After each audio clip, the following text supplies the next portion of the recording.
Oui, bien-aimé dans la foi, esengo ezali makasi lisusu na pokwa lelo mpona koyeba ke yo oza wana.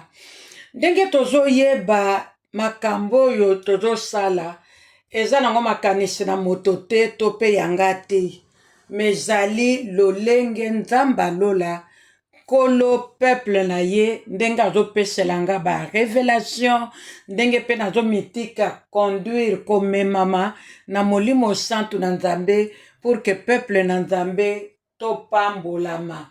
Oui, bien aimé, tikanga na bengo na pokwa lelo mopambolami ya Nzambe parce que Nzambe aza au contrôle ya nyonso ya yo, nyonso ya ngai, pe likolo na mokili mobimba. Oui, bien-aimé, comme nous le savons, ça fait un bout de temps, tozolobela sur la dépression.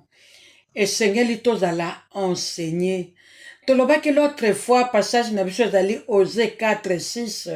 Mon peuple est détruit parce qu'il manque la connaissance. Proverbe 29:18-20. Bible lobi na biso, quand il n'y a pas de révélation, le peuple est sans frein. Oh, alléluia. Le peuple est sans limite, sans contrôle. Si tu vois un homme irréfléchi dans ses paroles, il n'y a plus à espérer d'un insensé que de lui.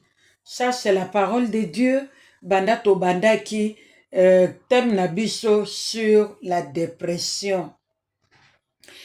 La fois passée, tolobaki tolobi, comment sortir de la dépression? Tolobaki sourire, tolobaki rire. Eza biloko mibale différent. Sourire mi moins. Rire koseka. Esengeli to s'entraîner, to yekola koseka, to yekola kosala mi moins. Esalaka bien. Même moi-même devant le miroir, na telemi nazo mitala, nga moko nazo sala sourire, nazo loba je suis une créature merveilleuse que le bon Dieu a créé comme lui-même. Nga moko na milinga, na yekola komi sepelisa, na yekola ko vivre oyo Nzamba lingi, Nzamba lobi, réjouissez-vous toujours dans le Seigneur et réjouissez-vous. En dehors de la parole de Dieu ou bien en dehors du Seigneur, il n'y a pas de joie, il n'y a pas de vie, il n'y a pas d'allégresse. Il y a une dépression. Même bana na Nzambe, pona nini, à cause de la distraction ou bien à cause des distractions qui nous enveloppent dans ce monde. Oyo ezolinga kopengwisa biso nzela, kobimbisa biso na kati na bosolo ya Nzambe, pe komema biso na oyo ezali passager. Et pourtant Dieu nous a dit, nous vivons dans ce monde, mais nous n'appartenons pas au monde. C'est la parole de Dieu. Le monde passera, ces roses passeront, les véhicules passeront, quel que soit leur nom, quel que soit leur beauté, les véhicules passeront. Oh, les habits de marque passeront. Bien-aimés, les avions passeront. Les maisons que nous avons construites passeront. Les maisons que nous avons achetées passeront. Les papiers de résidence que nous avons eus par la grâce de Dieu, là où nous nous trouvons, passeront. Mais Dieu, la parole de Dieu qui est Dieu lui-même, est éternelle. Alléluia. Bien-aimé, comment sortir de la dépression? Lelo tozotala, ko répondre la fois passée, réponse ya liboso zalaki, toyekola komeko, ko sourire, pe ko seka. Na batu mususu zalaka pasi. Omona ndeko penza dans la joie azo seka. Eza eloko moko na bat, epesameli, eza ngolu, epesameli mutu nyonso te. Yango na mama tango seka ka seka penza. Ko seka wane uta na motema na yo pe enengisa tro na tata. Dieu veut te voir gai. Dieu veut te voir souriante. Dieu veut te voir comblé de joie, d'allégresse, comblé de son amour. Oh, alléluia. Dieu est bon, bien-aimé. Et on est là qui la fois passée tolobela qui a un gros sourire et ko bimisa moto na kati na dépression. Et loko ya mi balé tokoyeba ko souligner na pokwa lelo ezali inactivité physique régulière. Mama ayeba ko salaka oyo tokoko benga sport. Tolobela likambo yo mbale belé. Mwasi ya lelo ayebi kaka kokende musala kozonga ndako. Kokota na cuisine kolamba kobima kokende kosala ba course point trait. Mais eloko ezali plus important pour la santé na ye physique. Mwasi azobosa nango. Souvent tozomona mibali bazosala ba sport. Mobali azozwa ata mwa tour ya kotambola na quartier na ye pendant au moins 30 minutes à pied chaque jour. Bien aimé, ça c'est recommandé par le médecin. Soko lingi na yo ba vie ya kokende na sala gymnastique te. To pe ba condition na ozoko kelango te malgré que olingi. Le sport le plus facile. Oyo ko futela lopalata te lomeya te. C'est la marche. O kiti na yo o uti musala o conduire mutuka. O ye na train, o ye na bus, o ye na taxi, et que sais-je encore. Ndeko nanga na pokwa, lokola moye za makasi boy. Na pokwa taba 20h, 21h. Lero komona ke climat komi quand même frais. Bima na yo na quartier na yo baluka. Sala tour à quartier. Et joyeux 30 minutes. C'est recommandé par jour. Bato ba ye kolinzoto ya moto, nde bazotalisa biso makambo wana. Ou alors, si tu trouves que le soir, c'est pas possible pour toi, tu peux le faire le matin. Tu te sacrifies lorsque tu te lèves, tu apprêtes les enfants pour aller à l'école. Si toi-même, Mozart, tu as encore au moins 1 heure de temps avant okende na musala ou bien okende na bakouk sozanango. Ma sœur, bima liboso andako na yo, sala tour ya quartier. Kokende neti mutazo kende na fieng ndenge totambola kepa na biso na Congo te. Parce que na Congo, moi sala taka lipapa na ye, moi sala taka talon d'âme na ye, asimbi sakame na ye, atie banti-soleil na ye quand il fait chaud. Et voilà, la femme n'aime pas transpirer. Alors, ici en Europe, c'est recommandé. Tango nazolobela likambo ya marche, sala ngo na ndenge ya sport, en balançant les bras, kokendaka te, ndenge tobangaka na Afrique, ke soki na tamboli mbangu na kotoka, na kolomba swala buntoki. Awa sala ngo.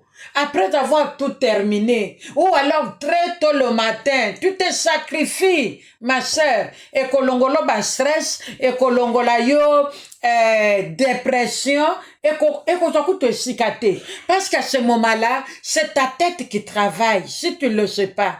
Mutuna yo parce que marqué, mis sur la montre.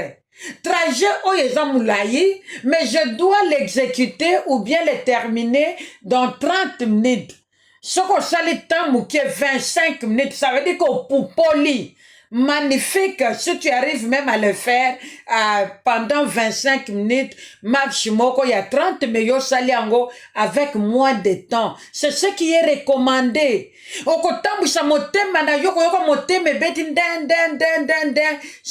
recommandé pour la vie humaine. C'est recommandé ainsi tous les jours. Quand tu le fais, ma sœur, je me répète, tu balances aussi les bras. Tu balances les bras. Ozo kendo ndire ozo landa mutoaza liboso. Nzoka yo moko discipline personnelle. Dès que tu commences, peut-être nano banda ngote, peut-être yebi angote, ndeko yoka ozo yoke lango. Même pendant l'hiver, moi qui vous parle, je le fais chaque matin. Dès que je me lève, na selisi prière nangai, avant na banda journée sima ya prière, na bimaka na sali tour nanga. Ce tour-là me prend 40 minutes. Mais tellement que na meseni et que mon corps est habitué à le faire tout le temps, maintenant au lieu de 40 minutes, je mets 25 minutes. Vous comprenez que na sakanakate, na kendaka en courant. Nazo ki mateme, nzoto se mesana, pour ça la bapawana en balançant mes bras. Même maintenant qu'il fait chaud. Moi, je préfère le matin, après ma prière matinale, nabimi directement. Nasali tour nangai, semanaye kozonga. Ainsi, passe mes journées par la grâce de Dieu. Ça là, ngo bien aimé, balobi kezali, tozo content ngo parmi babiloko oyo, ezo silisa dépression na vie ya moto. Les sports ezali essentiel pour un bon équilibre mental, comme la marche, de préférence rapide. L'idéal, c'est de marcher rapidement et non en traînant les pieds et en balançant aussi les bras. Voilà. Na kati na marche wana eloko nini tokokosala lisusu oyo ekoki kosilisa biso dépression, tozali na une alimentation équilibrée. Koliaka toujours la même chose te. Ça, ce n'est pas bon pour le corps. Otengana lingaka nanga pondu du 1er au 30. Je n'en disconviens pas. Mais ils allaient peine moi mikolokoti si épinard. Épinard ezo nourrir penzoto malamu. Pondu peza malamu. Kosuka na épinard te, luka pe moi matembele. Luka pe moi biteku tokoma kobenga ngo ndunda lelo. Lenga na kola ki tota benga ngo biteku lelo ekomi ndunda. Tondi mango kandengwana. Oluki pe moi ngai. Oluki pe moi madesu. Tu équilibres. Il y a des jours pe okamati carotte. Olambi kaka ba carotte wana. Eza pe na ba recette ya kosalela carotte. E na tango zolamba biloko awa ndenga na yo koyeba ke matungulu oyo ezalaka pe légume. Chez nous nga na kantia yike eza neti ingrédient ya kotia na biloko mpona biloko ebonga na suka wana. Mais banda na bima, j'ai appris que matungulu pe eza légume, carotte pe eza légume. Oko lamba mwa bisi na yo okamati pe carotte okati mike otie. Ndenge tosalaka pe ba petit pois ozosangisa ngo na biloko.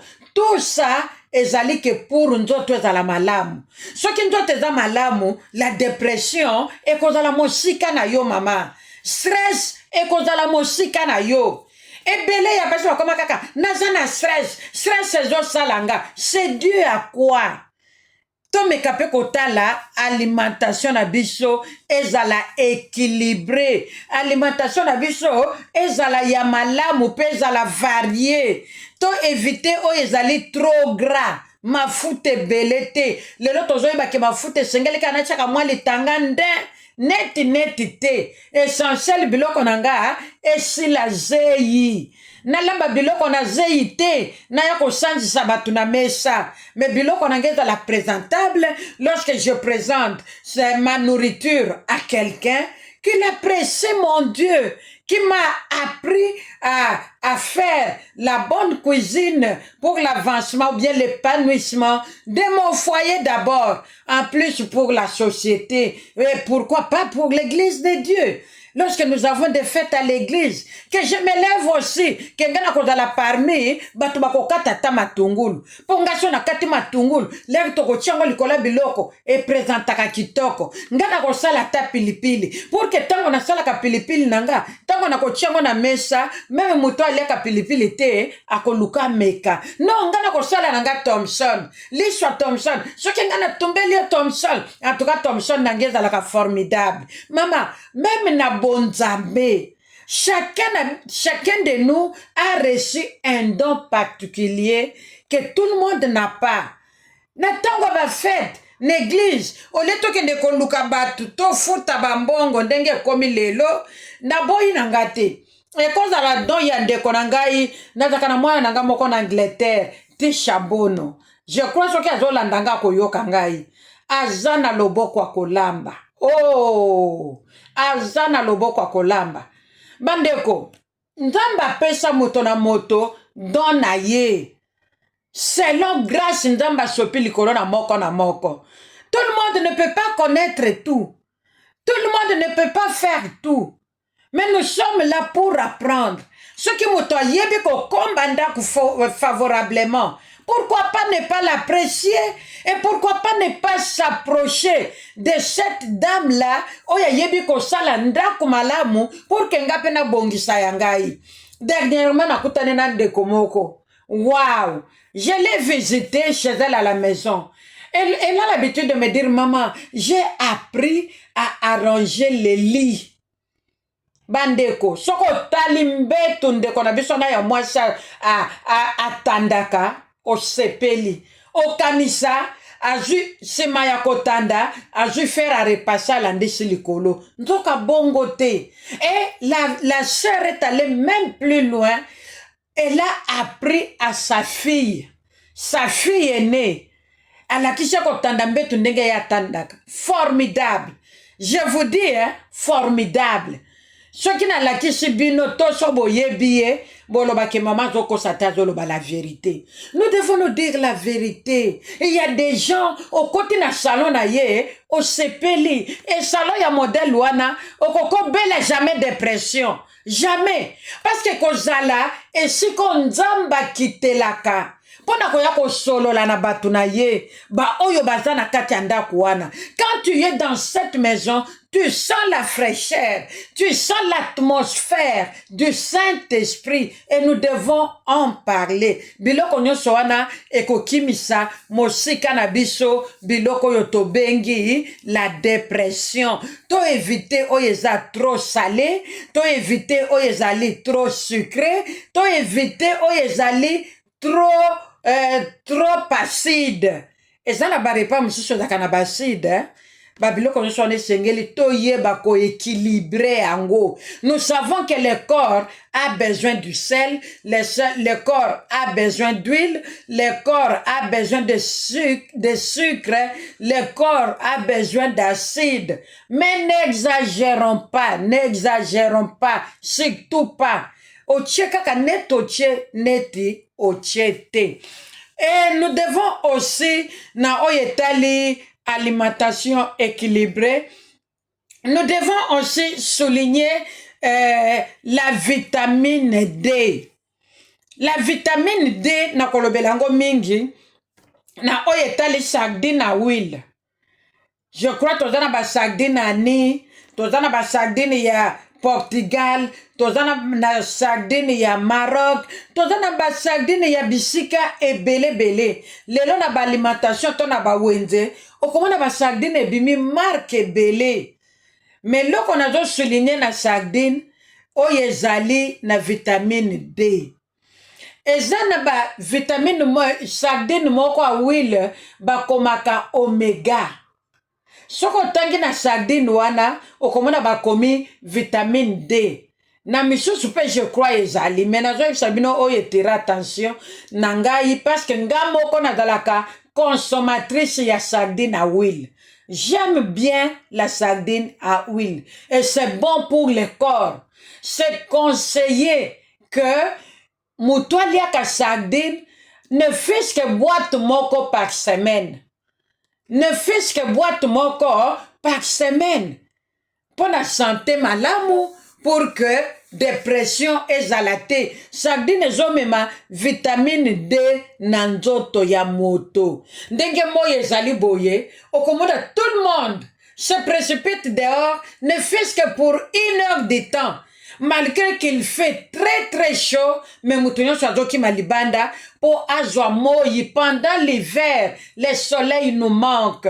Pendant l'hiver, nous ne saurons pas trouver la vitamine D, sauf ceux qui nazo melango na ba comprimé. Et na ba comprimé pe ya pharmacie, ezalaka recommandé kaka ceux qui médecin komeli yango. Pendant pour un problème quelconque, j'allais dire. Mais ceux qui mettent ça comme élu en gote kozo en gote.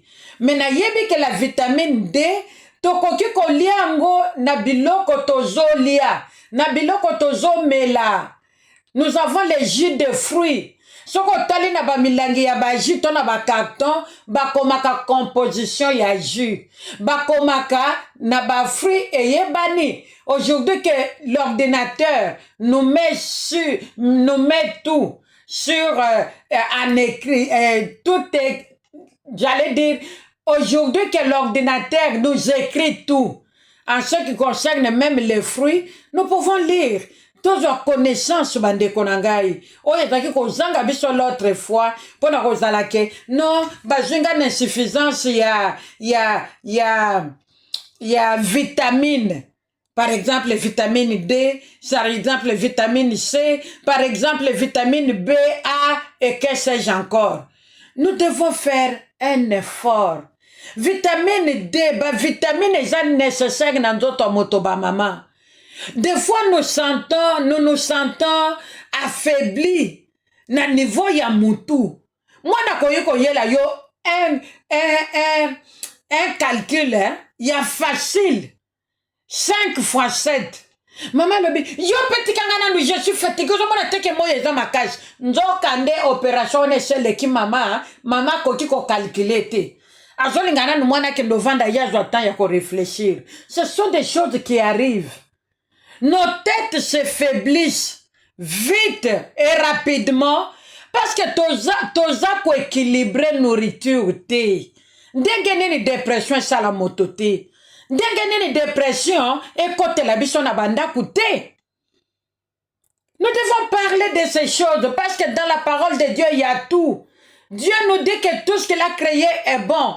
C'est à chacun d'équilibrer oyo azolia pe oyo azomela. Yako longola na longoli, yako boaka na boaki, yako salela na saleli. Et nous devons bien aimer matanga motema. Il y a des gens qui ne supportent pas tous les repas. Ayebi que ceux qui n'allaient oyo mayebo par exemple. C'est un exemple que je donne. Les champignons. Ceux qui n'allaient ango. Nakoyoko moteme balu kinga posa na bimisango. Alors évite ça. Mais ceux qui n'andako na yo, papa liaka, bana baliaka, ko privé bango te. Pesa bango, yo na place yeloko wana, olia ta épinard. Yo na place wana, osele ta madesu. Mais ko privé ndako te, po yo liaka ango te, ndako pe bako lia ango te. Non, maman. Lokola yo liaka pilipili te, nanda coupe pilipili nange kokota te. Non, non, non, non, non, ce n'est pas comme ça. Toye bako équilibré, pe toye bako tia mutu nyonso à l'aise pour que dépression ezala mosika na biso. Nous devons aussi suivre les règles d'hygiène pour un bon sommeil réparateur. Boyebi tolobaki na début tolobi, hein? Moto oyo aza na dépression, azangaka pongi. Akoko vanda 24 heures sur 24. Akoko sala 3 jours. Alala kate. Akoko sala une semaine. Azana ye devant l'écran et personne n'arrive à le maîtriser. Personne n'arrive. Yakoye bise likambo. Ye moko abando kima bato akomi ko devie bato. Abando tale la bato na mosika. Soki ataka ye moko na ndako. Bato bazo sonner na fenêtre. La porte, les misusu azomona makimi bato alingine kozala na bato te. Yona tozolo bela makambo yo bandeko. Lokola pe moye eza makasi boy. Mingi ezalaka ba symptômes moko et se manifestaka pendant cette période. Oyo tozolo ba selete. Biloko ne sale maka mingi na ba période oyo. C'est pourquoi nous devons être enseignés pour tous à la vigilante.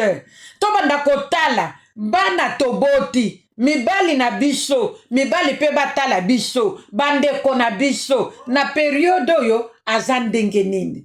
Ekozala malamu mingi. Tolobi, toyeba kolanda ba règle d'hygiène pour un bon sommeil réparateur. Dormir dans le calme. Maman, yo lalaka, ozo ganga ganga, olaki sabana ko ganga ganga. À tout temps, même à 0 heure. Tu as des problèmes avec tes voisins. Tu as des problèmes avec la police. Maman, c'est ta vie que tu mets en danger. Les lots, ce qui problème. Na mikili abatu na bamboka batu toye koya. Bande koto memela bango pe kimia. Tozala mapamboli ya ba voisin na biso. Bango pe bazala ba mapamboli po na biso. toluka pe bafamille na biso yeba na ndenge ya malamu na bakarte bayeba ke non baza na bango baye koya, ce ne sont pas des Européens, même pas des Américains, que sais-je encore, mais attitude na bango ezali attitude malamu. Bandeko tokota pe na milieu ya bato bayambi biso bamona biso couleur na biso mususu me makambo na biso ya malamu biso nde makambo malamu parce que biso toza bana na Nzambe européen et que sais-je encore bango baleki biso na eloko moko te mais biso toleki bango parce que nous sommes enseignés. La parole de Dieu nous parle à tout temps. La parole de Dieu nous enseigne toutes les choses, comme je l'ai toujours dit et je le dirai. Dans la parole de Dieu nous trouvons tout. Quelle grâce, quelle faveur. Oyo mwana na Nzambe azwi liboso na Nzambe toyeba kolala dans le calme. Lera kolala toboma mwinda po toye kolala soki mwinda eza ya kopela pongi ekozala nango malamu te esengeli to respecte banorme wana onga na kokananga kolala na molili te mama yekola kolala na molili po pemisa moto tango mwinda eza ya kopela makambo na nzoloba ya kopelisa mwinda c'est différent na tango tozalaka na kati na kokabola nzoto na papa c'est différent. Même na tango kokabola mbetu tokotia mwinda mais soki tosilisi tobomi po tolala po topemisa mitu na biso na mwinda okolala jamais un sommeil profond okozala ondire mutu moko ozosituka okomona ke pongino okozala malamu te toyekola makambo tokoka kosala te pe ezali pona bien na biso moko. Alors tokoyeba lisusu oyo eza lisusu nécessaire tozala na chambre oyo ezali pas trop chauffé et bien ezala bien aéré.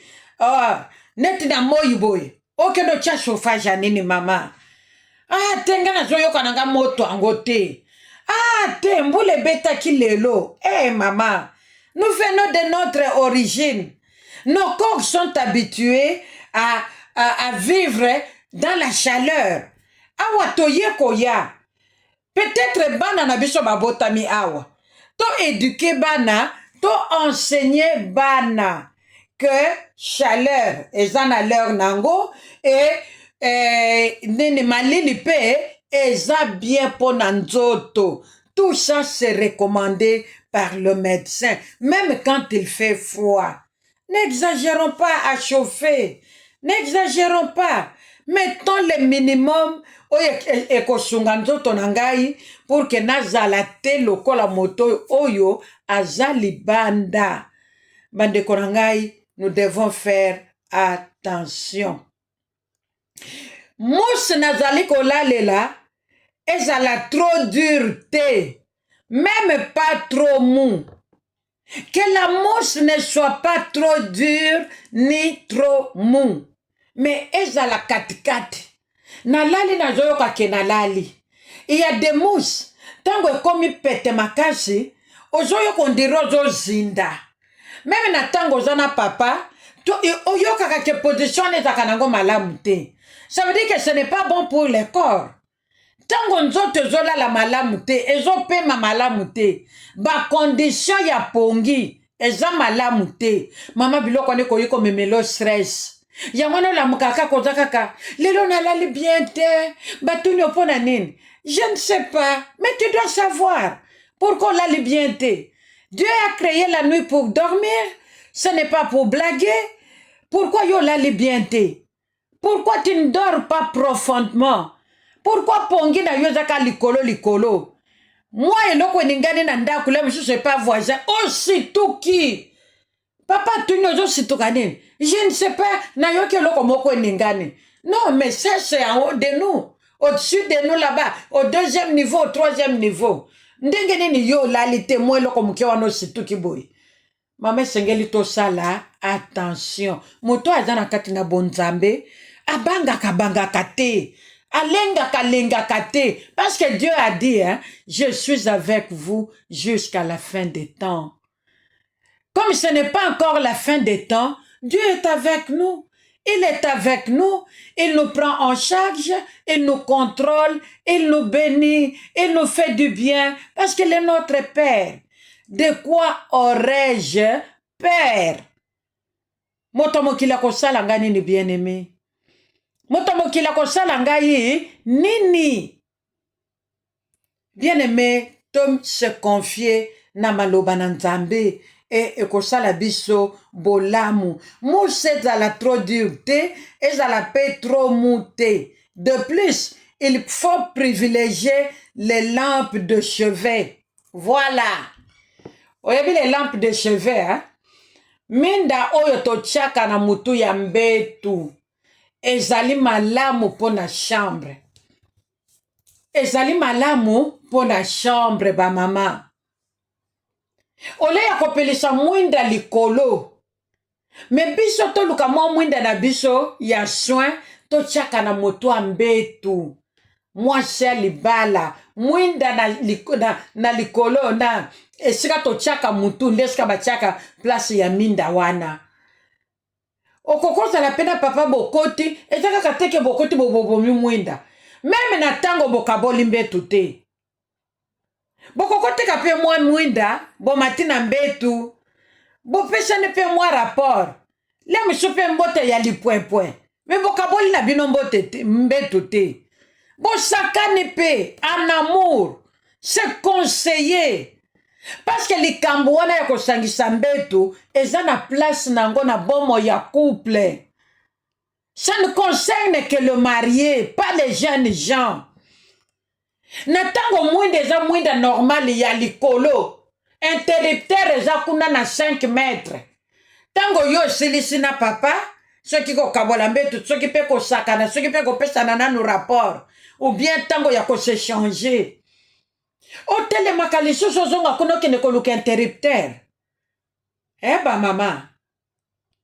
Toye kola kocha minda na chevet ya bambetu na biso. Po wane za plus facile. Obaluki. Otali na no papa. Tu m'as manqué, hein, toute la journée. Son boulot là, tu commences un peu plus tôt, hein, à 7 heures du matin. Et tu me reviens à 20 heures. Tu me reviens à 18 heures. Fatigué comme tout. Otali pe moninga na kati ya miso zoyebisa ye. Ça fait du bien. Osilisi. Pongi pe jubino nde. Okamatika ka loboko nde. Na mutombe te koza nango compliqué. Ba mama tozo ye ko la biso nyonso. E ba biloko wana eko benga na mosika na biso la dépression. Dépression ko luka biso ko zwa biso te. Eko leka pe na nzela na biso te. Na bandaku na biso pe te.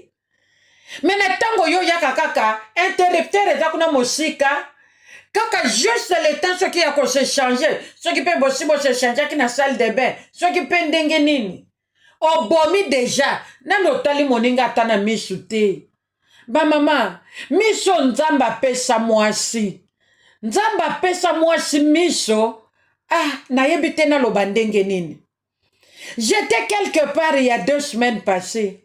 Namoni ndeko mwasi wana tozalaki biso nyonso na bato misusu na kati ya ndako masolo etoki tozosolola na kati na bonzambe tobimaki na biso libanda te tozosolola tozoseka tozosolola tolobi Dieu est bon, Dieu est bon. Regard na ngai ekei po tosi totelemaki totelemi na papa po papa accompagner ngai. Comme il y avait de la visite à la maison, la maman devait rester na ba visiteur mususu ngaba kende kozongi sangai. Et vous savez quoi? Bomba babe. Ngana lobaka nanga pona kwa appuyer makambo yo ndeko mususu pas comprendre et ça la y est bien. Donc moi j'étais déjà debout avec papa, maman tikala na papa ya musu na kati ya ndako. Sikoyo na moni lokola papa zaki debout, mama ya kovanda.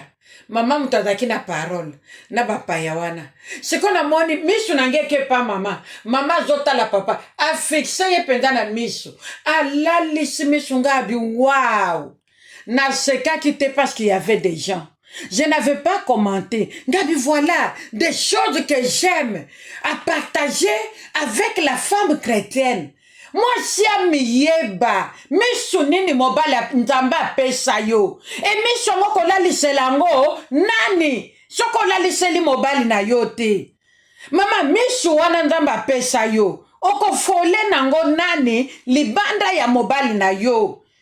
Toi qui as l'habitude de dire que bana nanga basi bakola nazo banga éducation baneko ya ko banga. Mais nous avons toujours dit qu'il y a la chambre à coucher des parents, là où les enfants, même pas un bébé de 3 ans, ne peut pas passer la nuit avec toi dans ta chambre, maman. Même pas ton bébé de 2 ans. Apprends à ton bébé, lorsqu'il est encore petit, ya kochela ye berceau na ye, même na chambre ya bayaya na ye. Oyebilere mwana la mukaka, oyebilere ke na koyi ko changer ye couche. Toi tu fais les navettes, mais évite ya kokolisa mwana na chambre à coucher na yo. Ce n'est pas bien. Ce n'est pas bien, ce n'est pas bien. Mokolo yo koya kotelemela ye comme le préfet de discipline. Oh, je ne veux pas te voir dans ma chambre. Moi, parce qu'il est déjà habitué à circuler, à monter sur le lit de ses parents depuis son jeune âge, depuis qu'il est né. Et voilà. Au tiki, na âge à 3 ans, 4 ans, 5 ans. À ça, comme motomobimba. Ndo yo, privé, chambre na yo, maman. Akoyoke la yote pe okoluka problème na papa. Likambo wana ya bana nazo telema muke place wana. Ba mama toye beloko moko wa na kati na musalo yo naza na expérience makasi. Na koki koteya nanga la bonne nouvelle l'église. Na teyi batu nyonso prédication normale. Mais ce qui te côté na domaine à moi si. J'ai reçu une grâce particulière. J'ai reçu une grâce particulière. Là où le Seigneur m'envoie même les papas. Na solo la kapena ba papa. Je ne parle pas seulement avec les femmes. Je parle aussi avec les papas qui se plaignent aussi. Balobi maman, je ne comprends pas. Ma femme met tout son temps avec les enfants. Même na héros que bana balala et comme il est ya papa na maman, je ne vois pas ma femme. Je ne la retrouve pas. Okomona ya na facilité ya okineko vanda na chambre ya bana jusque tard. Lera koya kokota na chambre à coucher ngara sina lali. Et tongo tola mukato kende musala yesu kipena bana ngana bimana kende elek na kozonga c'est pareil. Ba maman nous devons comment je peux dire, nous devons apprendre. Même Nzamba lobina Ecclésiaste 3, chaque chose a son temps. Il y a le temps de préparer les enfants et les déposer à l'école. Il y a le temps de faire les courses. Il y a le temps de travailler, d'aller au travail. Il y a le temps d'aller dans ses affaires, ce qu'on a en affaire dans le privé. Il y a le temps et il y a le temps. Chaque chose a son temps. Bien aimé dans la foi. Lorsque nos maris se plaignent, au kanisi ke kosalo malamu, papa wana lobi lelo, lobi ozongeli, alobi sima lobi kuno ozongeli, papa na lobi na tongo, papa na lobi na midi, papa na lobi na pokwa. Poko na koluka a récupérer mwasi na ye, tu es sa femme. Et pour toi, c'est ton mari, c'est ton homme. Mais papa ya zoloba, yo et ce qui est na gauche et bimi na droite. Ce qui est na droite et bimi na gauche. Oh maman. Mais si mami kolo yo moko koloba ke mobalo ya komi makelele. Mobalo ya zo changa makelele. Na zo pe mate. Mutu na nge zo pe mate. Na lembi. Na moni na suki. Ba mama. Toluka to bongisa. Toluka to bongisa. Papa ya kende komise pelisa wapi. Soki na ndaku na ye, amona kata miso mwasi na ye te. Sa femme n'a pas le temps de lui fixer tout droit dans les yeux, mais na libanda to kende kotala ba regard et pa ya batu mususu. Non ba mama. Commençons à arranger chez nous à la maison. Arrangeons avec les papas. Prenons tout notre temps. Peut-être du matin au plus tard 18 heures. Tu as aussi besoin de repos. Tu dois aussi te reposer. Tu n'es pas une machine. Là où tu dois travailler 24 heures sur 24 heures sans repos. Tu prouves ton mari une partie de son corps. Mobile à se réjouir ndengenini. Et avec ça, Maman Rose, Maman mon Christ, Maman nazoyoka mutu nanga malamu te. Mama mutu esalinini. Oh mama nazoyoka ngondire mutu ya mutu mususu. Mama nazoyoka ndire ba memi singelo kwa kilo. Oh maman. Maman Rose azotoka pendant la chaleur comme ça. Je transpire. Pour communiquer la connaissance de Dieu. Afin que tu sois une femme. Pour la gloire de Dieu, maman. Cherche la paix dans ta maison. Mosi canabiso, la dépression. Mosi canabiso. Il y a des papas qui t'appellent. Mon papa, monsieur Sabenga, lobi maman. Moutou nanga ma maison zanga kimia. Maman nandaku nanga kimia. Ngabi papa, kimia ke wapi.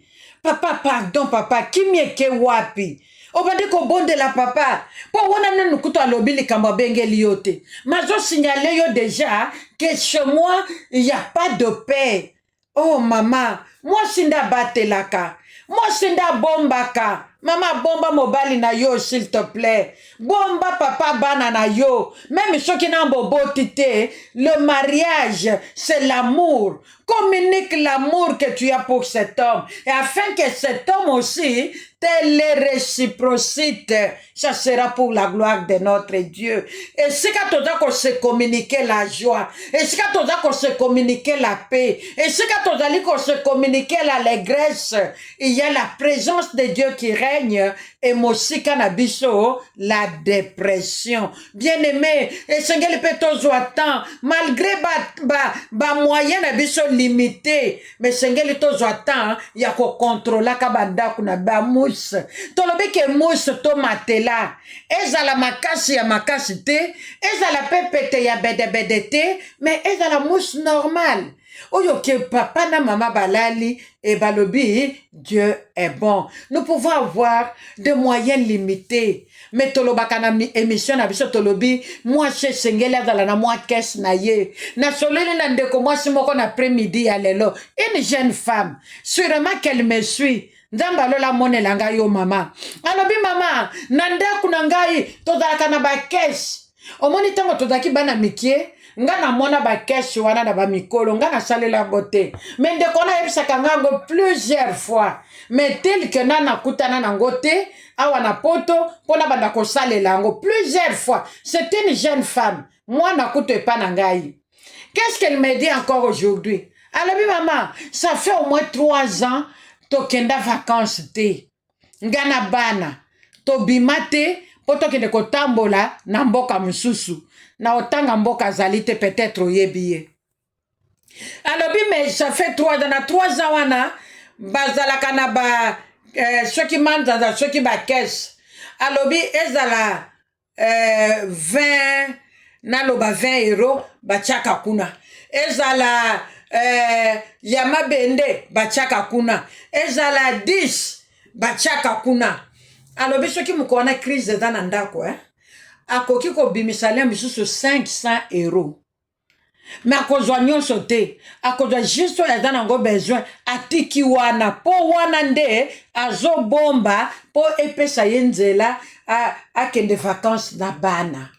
Alobi maman, cette fois-ci, je me suis retrouvée na Zimbongo ya keto kende pe vacances. Mais il y a quelque chose, tellement que na ba période oyo ba avion, ba voyage est trop cher, bongo, tozo bomba, na ko luka kaka, avant ba na bazonga classe, bongo toza nango, et suffire biso.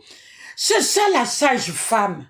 Moi, si mon Christ, la bonne ménagère, aza moi si azo mona mosika, aza moi si yo, aza na ba moyen mouke, mais aza na vision, aza na ba, des ambitions, voilà. Azana ambition. Pour ayebi ke aza ya nzambe, aza n'importe qui te. Ayebi ke lelo, na koko somba lopangu te.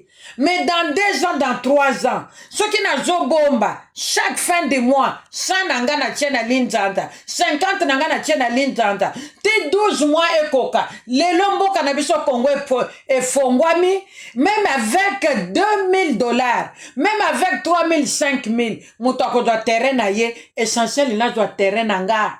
Nazo mikanda nanga ya lopango natala pe mama lopango ngana mobali nanga pe tozala batata na ba mama lopango pourquoi pas totonga pe tochako bana na biso ba mama et sengeli tozala na ba ambition et ceux qui biloko nyoso na tozo sale langote avec l'âge okoya komona que le temps est passé.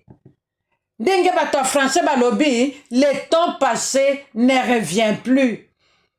Aujourd'hui, je ne peux pas récupérer mes 20 ans d'âge. Non, c'est impossible. C'est inconcevable. Aujourd'hui, je ne peux plus récupérer mes 30 ans d'âge. Non. 30 ans, 20 ans, c'est déjà dépassé. Oyebi ba dépression, monsieur Sezoya la biso pona nini. Tango nazo ya kozwa conscience. Agi ya kosala likambo eseleki nga nazoya kozwa conscience na 70 ans nazoya kozwa conscience na 60 ans nazoya kozwa conscience na 50 ans likambo nakokaki kosala na 20 ans o nakokaki kosala na 30 ans o nakokaki kosala na 40 ans lelo na 50 ans na 60 ans ekomelinga impossible. Dépression esalaka te esali moto, stress eyaka te ekomeli moto, akomi kotala alobi na wuti mosika esika na komi ekomi pene ya kokoma na libongo. Maintenant qu'est-ce que je dois faire? Déjà trop tard. Tozoloba na moment favorable mama fongwama, mama fongwama, mama lendisama, maman joie connaissance. La parole de Dieu nous apporte la connaissance. La parole de Dieu nous apporte au-delà de ce que nous apprenons dans des écoles. La parole de Dieu nous apporte ce que les savants ne peuvent nous enseigner. Alléluia. Gloire soit rendue à l'Éternel. Yo yo la dabiso da motone sengo mama. Alléluia. Avant de se coucher, eloko nini ndenge nini motoko yiko longwa na kati na dépression. Eloko mususu avant moto alala a se déconnecter na mobile. Mobile. Télévision, tina chambre à coucher. Ordinateur, tina chambre à coucher. Ozana mbetu mobile etaka aboye. Mobile etaka kaboye. Papa sa lali. Azo ronfle kutu. Mobile etaka kaboye. Mobile etaka kaboye. Papa sa koti na chambre. Yo mwasha libala. Otikali na salon. Na mobile na maboko. Na mobile na matoyi. Oza devant l'ordinateur. Nazo solo la na intel. Nazo solo. Mama. Hey! Ndenge nini mitu ango. Ezo ba problème te. Moto ya moto normal. Et qu'on y fonctionner 24 heures sur 24 été. Kaka nzambe. Ala la kata nimbakate. Mais moto yon nzamba keli. Sa tête ne peut pas fonctionner 24 heures sur 24. Demandez au médecin. Bangom to batangi makamwana pona kosunga nzoto a moto. 24, maman, 0 et réseau betelo. Et ça coûte te que na vandi, na dose la prière. Prière. Ce n'est pas pour la raison de prière. Même pour la prière. Na radio na biso nous sommes disciplinés. Les programmes de prière c'est à tout temps. Pour permettre mutunyonso à kota na moment oyo ya monique sengeli pona ye. Bando vandaki na mobile. Peut-être toute la journée, Hollande peut ta programme à prière mon côté. Hollande ta prédication mon côté. Ya journée. Tout le bataille ya journée ya lelo boy. Mais mobile na maboko. Dactylo. Et comme dactylo. Oyepe machine à dactylo. Tango tozala kokola. okutango dactylo nde. Oh maman, mobile téléphone, mobile ordinateur, télévision, chaîne nyonso yo yebi. Mais chaque chose a son temps. Nous devons se suivre les informations. Mais chaque chose a son temps. Pour nous dire mobile na yo temps. Yo mosa libala profiter na libala na yo maximum. Biloko nyonso wana ekosala peke moto na yo ezala dégager. Dépression ezala mosika na yo. Toujours le makambo pour que la femme se réveille. Moi, je suis zongela nzambe. Moi, je suis à sana makolo nzambe. Et loko tolobi dépression ko yuko zoyete. Ya. Moi, je suis à sana makolo nzambe. Dépression et ko zoye atamukete. Babiloko mo qui les ont présenté biso awa. Ils allaient ko perturber sommeil ya moto. Yom tozala ki no pongi facile. Peut-être après avoir travaillé, tu te disais, déjà à 20 heures, le qu'on a bébé na gazo lala, nga pena profiter na lala. Nga pena profiter, le qu'on a papa s'allonger à outi musala, nga pena profiter. Comme ça, na 23 heures, na 0 heure, to côté les mains, to bon de là en couple. Mais maintenant, tu n'arrives pas. Tellement qu'au côté na katina distraction. Tellement que, au jouer cher, et je place na yo et attristé mon lit mon santo nanzambe. Maman, ça la moins fort na oyezolo bamana pokwa lelo o se retrouver pona koyeba ko sauver vie ya bana na yo pena koyeba ko sauver makambo na libala na yo pe libota na yo pourquoi belle famille na yo pourquoi pas belle famille na yo to pe société oye yambi yo. Alléluia.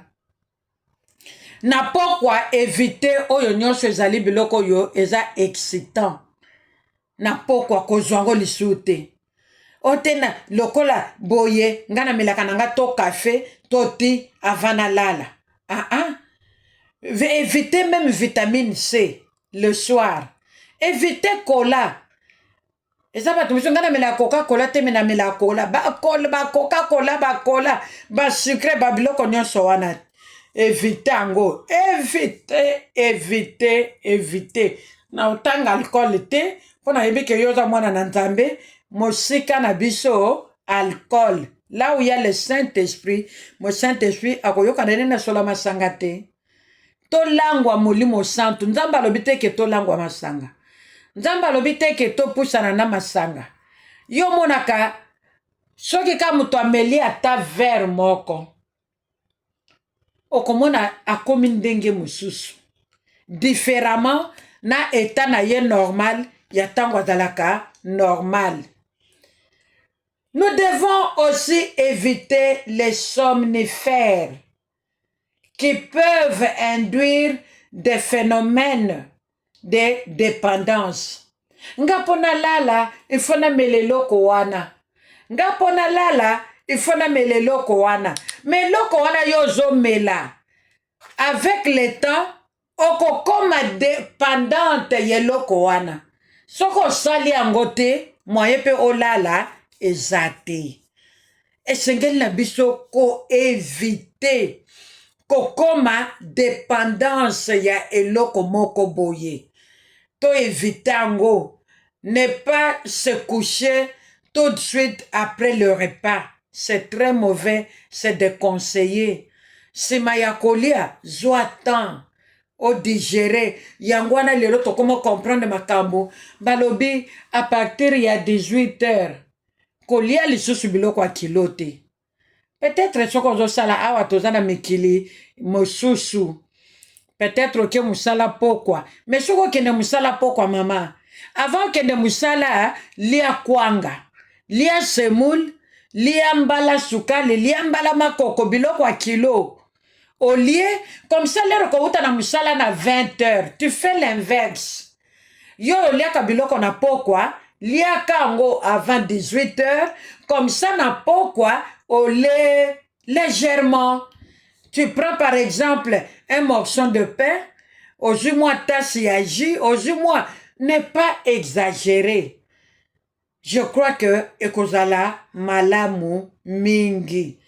Nzamba lola, oya pesi biso likambo oyo, kolobela sur la dépression, alingi biso mingi. Biso peto linga nzambe. Maloba zo yebisa biso, ezala ya pamba pamba te. Mais ezala oyo ezozwa ba place na ba vie na biso, na bomoi na biso, pour que to yeba ko s'épanouir. Épanouissement na biso ko sala nzambe bien. Épanouissement na biso ko pesa nzambe plaisir. Ya koyeba ko kela biso, lokola ye, à son image et à sa ressemblance. Voilà pourquoi, bien-aimé, moi, votre sœur, votre maman, votre grand-mère, Nazali, Nesengo Makasi, pour koyeba que ba maman na biso, ba sepelaka na émission na biso, pour koyeba kolanda. Pour à chaque fois qu'elle quitte so ba yoki 2 semaines, 1 semaine, rediffusion, ba bengaka toujours pour kotuna. Maman, qu'est-ce qui se passe? Est-ce que vous allez bien? Et ça la fait plaisir. Ça, et là qui sait que nous sommes une famille.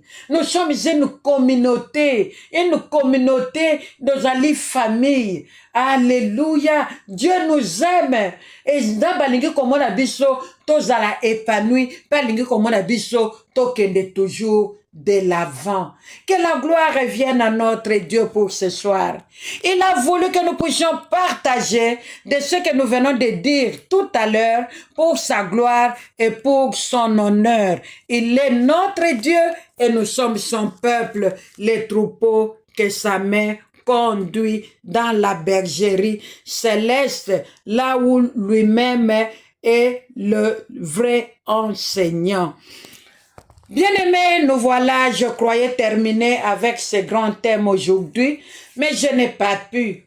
Ndenge to yebi, na peine d'histoire toki makanabi sauté, nous aurons encore le temps de partager na oyetikali pour na clôturer grand thème nabiso sur la dépression. Voilà, bien-aimés, voilà.